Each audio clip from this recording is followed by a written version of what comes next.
మహబూబ్ నగర్ వెళ్దాం. అక్కడ మా ప్రతినిధి ప్రదీప్ మనకి అందుబాటులో ఉన్నారు. ఇక టీబీజేపీలో జితేందర్ రెడ్డి వరుస ట్వీట్ల కలకలం రేపుతున్నటువంటి పరిస్థితి కనిపిస్తుంది. చర్చలకు తెరలేపుతున్నటువంటి జితేందర్ రెడ్డి ట్వీట్లు వ్యాఖ్యలు ఇప్పుడు కనిపిస్తున్నటువంటి పరిస్థితి. ఎమ్మెల్యే రఘునందనరావు డిమాండ్ సరైనదైనటువంటి జితేందర్ రెడ్డి వ్యాఖ్యలు కూడా వినిపిస్తున్నాయి. ఇప్పుడు దానికి ఒక తెరపడినప్పుడు కూడా పూర్తిగా జితేందర్ రెడ్డి డిమాండ్ కూడా రఘునందనరావు సపోర్ట్ చేస్తూ బాహాటంగానే బీజేపీ పెద్దలు కూడా ఒక రకంగా విమర్శిస్తూ ట్వీట్లు చేస్తున్నటువంటి పరిస్థితి కనిపిస్తుంది. జస్ట్ దీనిపై పూర్తి అప్డేట్స్ ఏంటి ప్రదీప్ చెప్పండి. Good evening Rajasekhar. అయితే ఎప్పుడు అధిష్టానం ఆదేశాలను తూచా తప్పకుండా పాటించే బీజేపీ జాతీయ ఉపాధ్యక్షుడు జితేందర్ రెడ్డి గత వారం రోజులుగా చేస్తున్న ట్వీట్లు రాజకీయ వర్గాలు అంచనాలు రేపాయని చెప్పొచ్చు. అయితే బీజేపీలో అంతర్గతంగా గత కొంతకాలంగా నడుస్తున్న వ్యవహారాల తీరు నచ్చకని జితేందర్ రెడ్డి ఇటువంటి ట్వీట్ చేస్తున్నారని మన తెలుస్తా ఉంది. అయితే నిన్నగాక మొన్న బీజేపీ పార్టీ నేతలకు ఏదైతే దున్నపోతులకు ఇచ్చే ట్రీట్మెంట్ ఇవ్వాలంటూ ట్వీట్ చేయడం బీజేపీ పార్టీలోనే కాదు మిగతా రాజకీయ పార్టీలోనూ కొంత సంచలనం రేపిందని చెప్పవచ్చు. అయితే నిన్నగాక మొన్న రఘునందన్ రావు పైన చేస్తూ రఘునందన్ రావు డిమాండ్ సమంజసమైంది అని అతనికి ఉన్నత పదవులు ఇవ్వాలంటూ కూడా ట్వీట్ చేశారు. ఈ నేపథ్యంలోనే జితేందర్ రెడ్డి వ్యాఖ్యలకు, జితేందర్ రెడ్డి ట్వీట్లకు రాజకీయ వర్గాల్లో బీజేపీ అంతర్గతంగా కొంత చర్చ అయితే నడుస్తా ఉంది.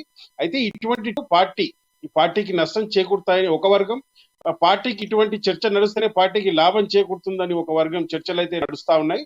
అయితే ఈ నేపథ్యంలోనే బీజేపీ ఏదైతే జాతీయ ఉపాధ్యక్షుడు జితేందర్ రెడ్డి ట్వీట్లకు ఈటెల రాజేందర్ కౌంటర్ ఇచ్చారు. అయితే ఈ కౌంటర్ నేపథ్యంలో నిన్న సోమవారం తన ఫామ్ హౌస్ కు ఈటెల రాజేందర్ తో పిలిపించి చర్చలు జరిపిన నేపథ్యంలో కొంత పార్టీలో కూడా ఇటువంటి చర్చలు నడవడం వల్ల కొంత లాభం జరుగుతుందని, అన్ని సమస్యలు తీరిపోయినట్టేనని ఈ చర్చల ద్వారా అనుకుంటున్న నేపథ్యంలోనే జితేందర్ రెడ్డి ఇటువంటి కామెంట్ చేయడం కూడా కొంతవరకు పార్టీకి నష్టం కలిగిస్తాయని కేంద్ర నాయకత్వంలో రాష్ట్ర నాయకత్వంలో కూడా కొంత చర్చలు అయితే నడుస్తా ఉన్నాయి. రాజశేఖర్, అంటే ఒకటి ప్రదీప్, ప్రధానంగా చూసుకుంటే కాంగ్రెస్ పార్టీలో అంతర్గత కుమ్ములాటలు రావడం, మీడియా ముఖంగానే వచ్చి ఒకరిపై విమర్శలు చేసుకోవడం జరుగుతుంది. బీజేపీలో ఇప్పుడు చాలా వరకు తక్కువ అని చెప్పుకోవచ్చు. కానీ ఇది కూడా ఒక పొలిటికల్ స్ట్రాటజీ అనుకోవచ్చు. అంటే వార్తల్లో ఈ మధ్యన తక్కువగా కనిపిస్తున్నటువంటి బీజేపీకి ఏదో ఒక రకంగా ఇప్పుడు మారుతున్నటువంటి అధ్యక్ష పదవులు కానీ రాబోతున్న ఎన్నికల నేపథ్యంలోనే ముందుగా ఏదైనా ఒక చిన్న స్ట్రాటజీ ఏమైనా మనం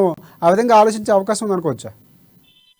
అయితే ఏదైతే కర్ణాటకలో కాంగ్రెస్ పార్టీ విజయం తర్వాత తెలంగాణలో కాంగ్రెస్ వేగంగా పుంజుకుంటున్న నేపథ్యంలో బీజేపీ చతికిల పడిపోయిందని చెప్పొచ్చు. అయితే ఈ నేపథ్యంలోనే ఏదైతే బీజేపీ నేతలు ఒక్కొక్కరే కాంగ్రెస్ వైపు చూస్తుండడం, తర్వాత గత కొన్ని రోజులుగా అటు సోషల్ మీడియాలోనూ పలువురు నాయకులు కాంగ్రెస్ వైపు చూస్తున్నట్టు కూడా చర్చ జరగడం ద్వారానే ఇటువంటి ట్వీట్లు చేసినట్టు కూడా మనకు విశ్వసనీయంగా వర్గాల ద్వారా తెలుస్తా ఉంది. అయితే జితేందర్ రెడ్డి ఈ వైఖరి నచ్చకనే ఇటువంటి ట్వీట్లు పార్టీకి లాభం చేకూర్చే విధంగా కూడా చేస్తున్నట్టు కూడా జితేందర్ రెడ్డి చెప్తున్నారు. అయితే ఈ నేపథ్యంలోనే అటు రాజకీయ వర్గాల్లోనూ ఇటు ఇతర పార్టీల్లోనూ ఈ చర్చలు కొంత చర్చలకైతే దారి తీసింది ఈ ట్వీట్లు అయితే అది చెప్పవచ్చు. అయితే ఈ నేపథ్యంలోనే బీజేపీ శ్రేణుల్లో, అయితే బీజేపీ పార్టీలో కూడా అంతర్గతంగా నాయకుల మధ్య కొంత వ్యత్యాసం అయితే, కొంత దూరం అయితే పెరిగిందని కూడా అనుకుంటున్నారు రాశి. రైట్. ఒకటి ప్రదీప్, ప్రధానంగా కిషన్ రెడ్డికి జాతీయ ఇప్పుడు చూసుకుంటే అధ్యక్ష పదవి ఇచ్చినటువంటి పరిస్థితి కనిపిస్తుంది. పూర్తిగా అంటే రఘునందన్కి ఇవ్వాలని ఆయన కూడా ఒక వ్యాఖ్యలు చేసినటువంటి పరిస్థితి, ట్వీట్లు ఒక ఎత్తు అయితే ఆయన కూడా మీడియా ముఖంగా వచ్చి చెప్పినటువంటి పరిస్థితి కనిపిస్తుంది. పూర్తిగా ఇప్పుడు విరుద్ధంగా ఒక లోటుపాట్లు సరి చేసుకునే విధంగా ఒక బీజేపీ వ్యవహరించి కిషన్ రెడ్డికి ఇచ్చినటువంటి పరిస్థితి కనిపిస్తుంది. దానిపై తర్వాత ఏమైనా ఆయన స్పందిస్తూ ట్వీట్లు చేసే పరిస్థితి ఏమైనా ఉందంటారా?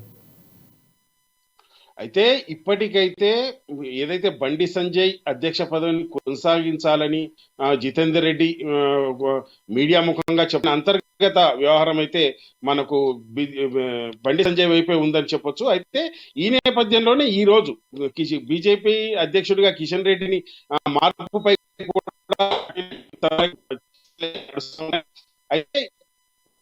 అయితే కూడా ఉన్నాయి.